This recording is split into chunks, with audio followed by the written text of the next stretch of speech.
Good morning आप सभी लोगों को, मेरे प्रिय दर्शकों एवं मित्रों। साथ में हमारे वह सभी जो हमारे वीडियो को क्या करते हैं, देखते हैं, खासकर छात्रों एवं छात्राओं को हम उनको सभी को गुड मॉर्निंग बोलना चाहते हैं। साथ में बताना चाहते हैं कि अब एग्जामिनेशन बहुत नज़दीक है और हम डे बाय डे एग्जामिनेशन के नज़दीक पहुंच रहे हैं। हमें तैयारी मतलब अपने अब इंड पोजीशन पे लानी है। मैं इस चैनल के माध्यम से आप लोगों को विश्वास दिलाता हूं कि जो टॉपिक मैं पढ़ाऊंगा उस टॉपिक को मैं एग्जाम से कोरिलेट करके ही पढ़ाऊंगा, जिससे आपको एग्जाम में क्या मिले, बेनिफिट मिले। 100 के 100% मैं गारंटी के साथ कहता हूं कि जो मैं यहाँ पर चला रहा हूं टॉपिक, उस टॉपिकों में से कुछ ना कुछ पक्का है कि आपके बोर्ड में पूछा जरूर जाएगा। उस टॉपिक से मैं बात कर रहा हूँ, ये नहीं कह रहा हूँ कि हाँ पूरे से, उस टॉपिक से पूछा जाएगा। तो आज मेरा एक विषय है, उस विषय को मैं क्या कहता हूं, हाइड्रोकार्बन। जो विषय है मेरा वो क्या है, हाइड्रोकार्बन। इसका कहने का मतलब क्या है, और साथ में हम बात करेंगे क्योंकि बोर्ड एग्जामिनेशन में कई बार पूछा गया है कि हाइड्रोकार्बन क्या है, और साथ में पूछा गया कि संतृप्त और असंतृप्त हाइड्रोकार्बन क्या होते हैं, इस पर क्या लिखिए, परिभाषा लिखिए। तो चलिए मैं वीडियो में आगे बढ़ने से पहले आप लोगों से कहना चाहता हूं कि आप लोग वीडियो को शेयर भी करें, साथ में लाइक भी करें, और चैनल पर अगर नए हो तो चैनल को क्या करें, सब्सक्राइब कर दिया करें। सब्सक्राइब करने के बाद बेल आइकन को भी दबा दें, जिससे आपको नोटिफिकेशन चैनल पर क्या हो सके, मिल सके, और जब वीडियो मैं नया अपलोड करूं। तो चलिए आइए मैं वीडियो पर बढ़ता हूं आगे। क्योंकि देखिएगा, हाइड्रोकार्बन की अगर मैं बात करूं तो उस नाम से ही क्लियर है कि मतलब हाइड्रोजन, हाइड्रो मतलब क्या, हाइड्रोजन, और कार्बन मतलब कार्बन। ऐसे मतलब कार्बनिक यौगिक की बात करते हैं जो हाइड्रोजन और कार्बन से मिल करके क्या होते हैं, बने होते हैं। इन्हीं को हाइड्रोकार्बन कहा जाता है। तो हाइड्रोकार्बन को बांटा किस में गया, सबसे बड़ी बात तो यही है। मैं एक बात फिर यहां पर लिख देता हूं इसकी डिफिनीशन कि हाइड्रोजन तथा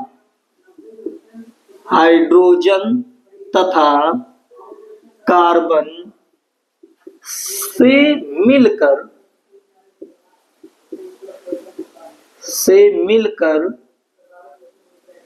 बने यौगिकों को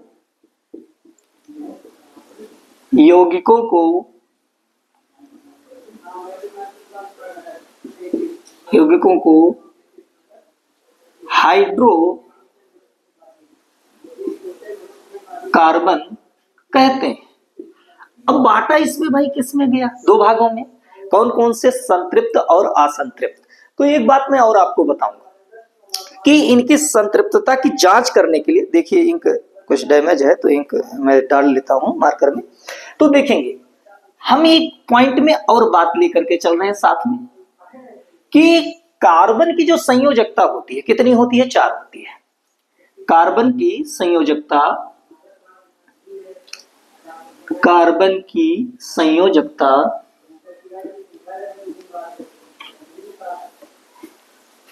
कितनी होती है, 4 होती है। इसके मतलब कि जैसे ब्रह्मा जी के कितने मुख हैं, 4 मुख हैं, तो कार्बनो है या कार्बन भी है, उसके भी कितने मुख हैं, 4 मुख हैं।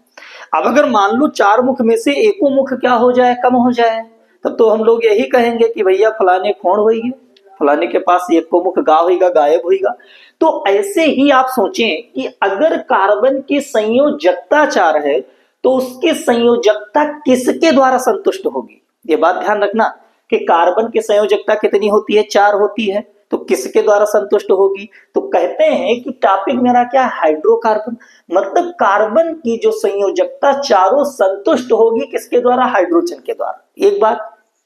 दूसरी बात, अगर हाइड्रोजन के द्वारा संतुष्ट नहीं होती है कार्बनिक यौगिकों में, तो कहते हैं कि अगर 2 कार्बन आपस में जुड़ते हैं तो दोनों कार्बन एक दूसरे से एकल बंध के द्वारा क्या हो, जुड़े हो, कि जिससे मतलब एकल बंध हो और उसके पास में हाइड्रोजन भी हो, और जिससे उसकी संयोजकता क्या हो जाए, पूरा हो जाए। जैसे एक उदाहरण के लिए मैं बात करता हूं यहीं पर किनारे, अगर हाइड्रोजन की बात करें, अगर CH4 में बात करें, तो भाई CH4 में हमें दिखाई दे रहा है कि इस कार्बन के पास हाइड्रोजन की संख्या कितनी है, टोटल 4 है। मतलब इसकी जो संयोजकता है वो चारों हाइड्रोजन के द्वारा क्या होगी, संतुष्ट हो जाएगी कार्बन की। लेकिन अगर हम यौगिक में और बढ़े, मैं लिख दूं C2H6 जिसको एथेन कहा जाता है।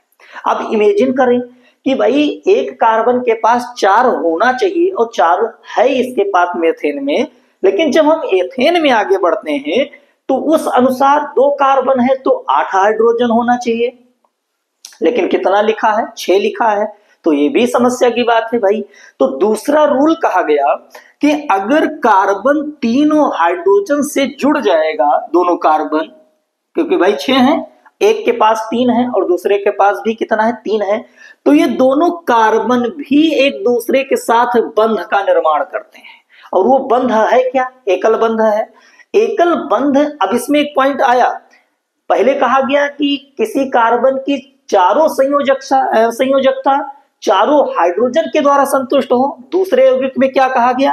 अगर हाइड्रोजन के द्वारा संतुष्ट नहीं होती है तो एकल बंध के द्वारा क्या होनी चाहिए? संतुष्ट होनी चाहिए। तो ऐसे यौगिकों को संतृप्त हाइड्रोकार्बन कहा जाएगा, क्योंकि भाई संतृप्तता की बात कर रहे हैं।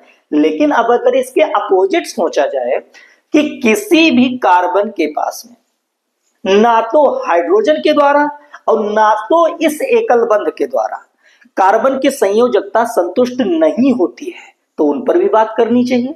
तो चलिए आगे हम बढ़ते हैं, देखते हैं कि हाइड्रोकार्बन कहते हैं इसके 2 चीजें, 2 श्रेणी में बांटा गया है। तो सबसे पहले मैं बात करता हूं क्या? संतृप्त हाइड्रोकार्बन के बारे में। चलिए, मैं इंक थोड़ा कम है इसलिए मैं छोड़ लेता हूं, लेकिन बहुत गहनता से आप समझने का प्रयास करें, बहुत ही सरल टॉपिक है। अब हम बात करते हैं किसके बारे में? संतृप्त हाइड्रोकार्बन के बारे में।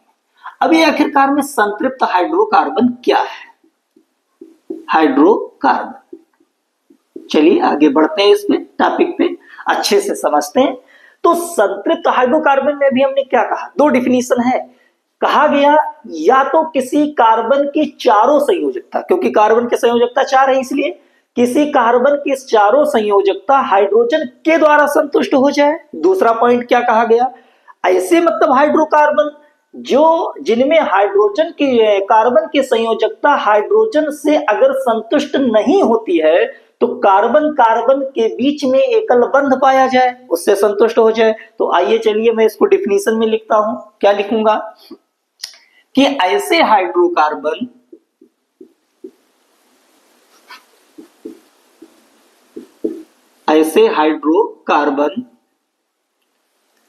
कार्बन जिसमें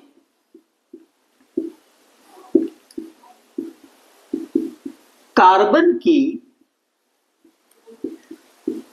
चारों संयोजकता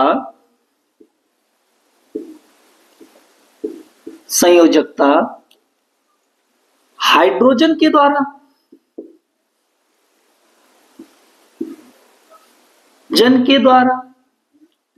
या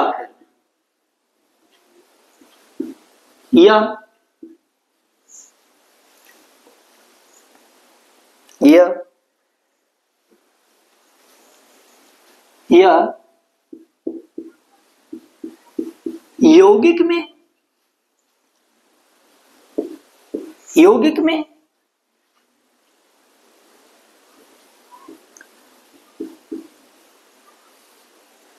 कार्बन की संयोजकता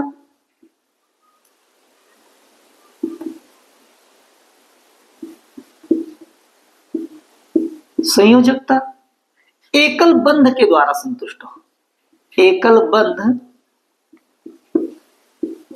के द्वारा संतुष्ट हो।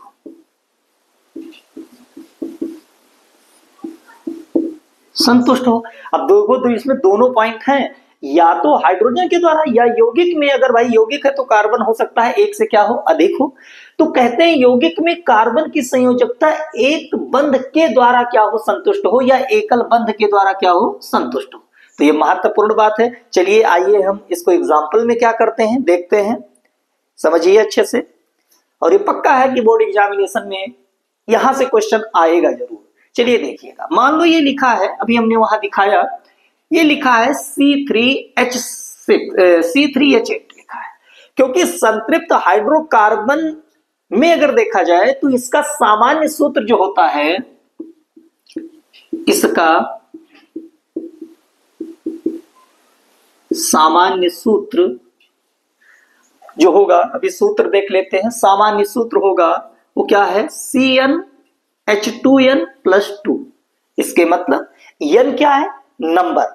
नंबर मतलब क्या होता है, संख्या। 1 2 3 4 5 डॉट डॉट डॉट, मतलब जितना भी होगा उतना होगा। लेकिन कहते क्या है कि जितना कार्बन होगा हाइड्रोजन उसके 2 गुने से 2 क्या होगा, ज्यादा होगा। अगर हम कार्बन 2 लेते हैं तो हाइड्रोजन क्या होगा, 4, लेकिन 4 का भी 2 गुना क्या होगा, ज्यादा होगा। इसके मतलब चलिए आइए हम देखते हैं, यहां पर थोड़ा और कुछ सीखते हैं। और ये सूत्र है किसका, क्योंकि इसमें श्रेणियां कौन सी हैं, उस श्रेणी का नाम क्या है, एल्केन श्रेणी। क्या नाम है, एल्केन श्रेणी। देखिएगा टॉपिक बाई टॉपिक हम चल रहे हैं। इस श्रेणी का नाम क्या है, एल्केन श्रेणी। अब एल्केन श्रेणी पर हम आगे थोड़ा बढ़ते हैं, एक एक करके पहले पढ़ते हैं, असंतृप्त पे बाद में बात करेंगे। चलिए आइए हम एक एक टॉपिक पे बात करते हैं, आगे बढ़ते हैं। चलिए अब एल्केन श्रेणी, एल्केन श्रेणी भाई कैसे जस्टिफाई करेंगे, तो चलिए हम देखते हैं कि जो CnH2n है प्लस 2, ये सूत्र ही किसका है, एल्केन का। और एल्केन को कहा क्या जाता है, संतृप्त हाइड्रोकार्बन, मतलब ऐसे कार्बन जिसकी संयोजकता एकल बंध द्वारा या हाइड्रोजन के द्वारा क्या होती हो, संतुष्ट होती हो। अब एक बात मैं और बताऊं कि एल्केन श्रेणी में कहा गया, अब पॉइंट में देखिएगा, एल्केन श्रेणी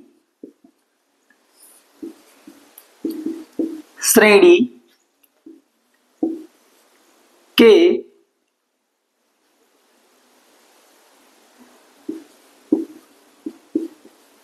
श्रेणी के कार्बन के नाम, कार्बन के नाम के